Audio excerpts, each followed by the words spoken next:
사사기 10장 10절부터 16절까지의 말씀입니다. 10절부터 16절까지 말씀을 저와 성도님들이 한 절씩 교독하도록 하겠습니다.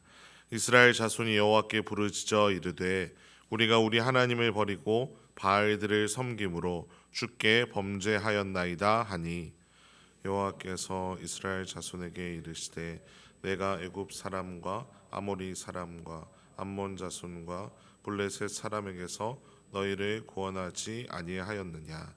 또 시돈 사람과 아말렉 사람과 마온 사람이 너희를 압제할 때에 너희가 내게 부르짖음으로 내가 너희를 그들의 손에서 구원하였거늘 너희가 나를 버리고 다른 신들을 섬기니 그러므로 내가 다시는 너희를 구원하지 아니하리라. 가서 너희가 택한 신들에게 부르짖어 너희의 환난 때에 그들이 너희를 구원하게 하라 하신지라. 이스라엘 자손이 주 우리가 범죄하였사오니 주께서 보시기에 좋은 대로 우리에게 행하시려니와 오직 주께 구하옵나니 오늘 우리를 건져내옵소서 하고 함께 읽겠습니다. 자기 가운데에서 이방 신들을 제하여 버리고 여호와를 섬김에 여호와께서 이스라엘의 곤고로 말미암아 마음에 근심하시니라. 아멘. 사사기는 계속해서 비슷한 패턴으로 말씀이 진행됩니다. 백성들은 하나님의 말씀을 듣지 않고 죄를 짓습니다. 그 결과 하나님의 심판을 받게 됩니다. 그리고 그 심판의 고통 때문에 하나님께 부르짖고 하나님께서는 사사를 통해 이스라엘을 구원해 주십니다. 이것이 사사기에서 계속 반복되는 패턴입니다. 오늘 본문에서도 마찬가지인데요. 암몬 자손에게 무려 18년 동안이나 혹독한 압제를 당하던 이스라엘은 이번에도 뒤늦게 하나님을 찾기 시작합니다. 그런데 오늘 본문에 나오는 하나님의 반응이 예사롭지 않은데요. 오늘 본문 13절과 14절을 제가 읽어드리겠습니다.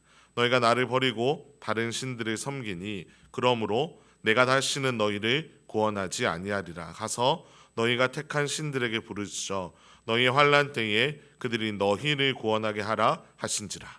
이것은 단순하게 꾸중하시는 정도가 아닙니다. 이것은 관계의 단절을 선언하시는 아주 준엄한 심판인 것입니다. 사실 우리가 잘 알다시피 이스라엘은 이러한 말씀을 듣는 것이 당연합니다. 그들은 반복해서 죄를 지었고 반복해서 하나님이 아닌 다른 우상들을 섬겼습니다. 그리고 너무 고통스러워지면 그제서야 하나님께 부르짖었던 것입니다. 그런데 이렇게 하나님께 부르짖는 것 역시 하나님을 사랑해서 찾은 것이 아니었습니다. 하나님이 그리워서 돌아온 것도 아니었습니다. 그저 지금 암몬의 칼날이 너무 아프고 살기가 힘드니까 임시 방편으로 하나님을 부른 것입니다.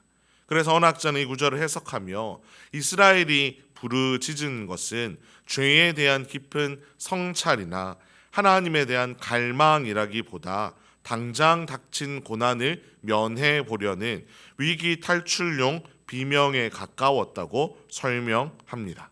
이처럼 이스라엘은 다급해지자 16절에 기록된 대로 자신들 가운데 있던 이방 신들을 제거하기 시작합니다. 어떤 이들은 이것이 아주 철저한 회개의 증거라고 보기도 합니다. 하지만 조금만 더 깊이 들여다보면 이 역시 하나님을 좀 감동시켜서 이 위기를 모면해 보려는 이스라엘의 꼼수였을 뿐 그들의 내면에는 변화가 없었고 이것이 진정한 회개라고 보기는 어려운 것입니다.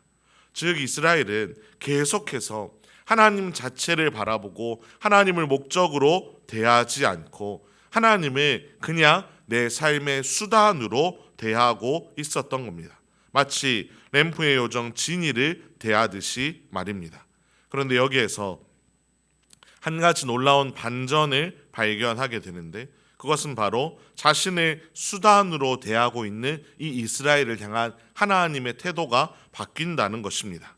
16절의 마지막을 보면 여호와께서 이스라엘의 곤고로 말미암아 마음에 근심하셨다고 기록되어 있습니다.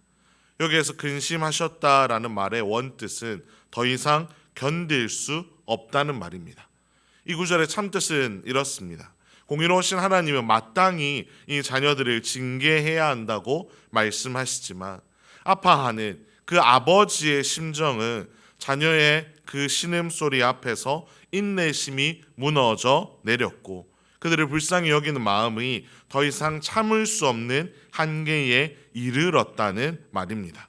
결국 하나님께서 이스라엘을 다시 구원해 주신 이유는 그들에게 자격이 있어서가 아니었습니다. 그리고 그들의 회개가 완벽해서도 아니었습니다. 단지 하나님께서 그들을 불쌍히 여기셨기 때문입니다. 사랑하는 성도 여러분, 이것이 오늘 우리가 이 자리에 서 있을 수 있는 유일한 이유입니다. 우리가 지난 한 주를 잘 살아왔기에 혹은 새벽마다 이 기도의 자리를 지키는 우리가 너무 대단하기에 하나님께서 우리를 만나 주시는 것이 아닙니다. 우리는 여전히 연약하고 여전히 넘어지며 때로는 고통 속에서 마지못해 주님을 찾을지라도 하나님이 우리를 불쌍히 여기십니다. 하나님이 우리의 아버지가 되시기에 그 놀라운 사랑 때문에 우리는 다시 살아가게 되는 것입니다. 이 사랑의 절정이 바로 십자가입니다. 자격 없는 우리를 위해 그저 죽어가는 우리가 불쌍해서 우리를 살리시기 위해 독생자를 내어주신 그 사랑이 바로 십자가입니다. 이것이 하나님께서 주시는 은혜의 본질인 줄로 믿습니다. 우리는 사사시대의 이스라엘 백성들처럼 수없이 하나님 앞에서 범죄하고 하나님이 아닌 다른 것을 의지하며 필요할 때만 하나님을 찾기도 합니다. 하지만 하나님이 우리를 사랑하시기에 그리스도의 보혈로 우리를 깨끗게 하시고 다시 한번 바른 길로 인도해 주십니다. 오늘 이 새벽에 이런 하나님 앞에 진실되게 나아갈 수 있기를 소망합니다. 아무런 문제가 없는 척, 아무런 잘못이 없는 척 나아가는 것이 아니라 모든 것을 아시는 하나님 앞에 우리의 크고 작은 짐들을 내려놓고 진실되게 하나님 앞에서 눈물로 삶을 돌아보며 하나님만을 구하며 하나님만으로 기뻐하기를 간절히 소망합니다. 그렇게 진실되게 주님 앞에 엎드릴 때 하나님께서 놀라운 긍휼로 우리를 다시 한번 품어주시고 우리가 다시 일어설 수 있도록 은혜를 부어 주실 것입니다. 그 크신 사랑 안에서 참된 위로와 회복을 누리며 살아가는 저와 여러분의 복된 삶이 되기를 주님의 이름으로 축원합니다. 기도하겠습니다.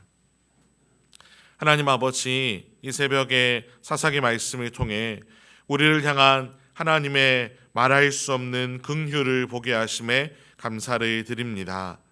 우리는 이스라엘과 다를 바 없이 이기적이고 미련할 때가 많음을 고백합니다.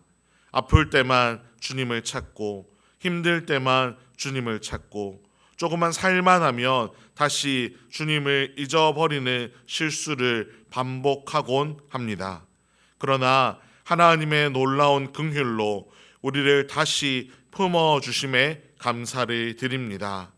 하나님, 우리가 이 자리에 서 있는 것도 우리가 대단해서가 아니라 하나님께서 우리를 불쌍히 여기셨기에 우리가 다시 한번 하나님 앞에 설 수 있음을 믿사오니 이 놀라운 은혜를 입은 자로서 우리가 하나님의 자녀답게 살아갈 수 있도록 우리를 인도하여 주시옵소서.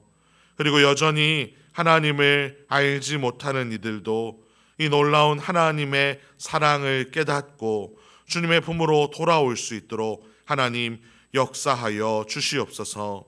하나님, 특별히 우리 교회가 하나님의 사랑과 긍휼을 입은 자들로서 그 긍휼과 사랑을 이 세상에 흘려보내는 역할을 잘 감당할 수 있도록 우리 교회를 사용하여 주시옵소서.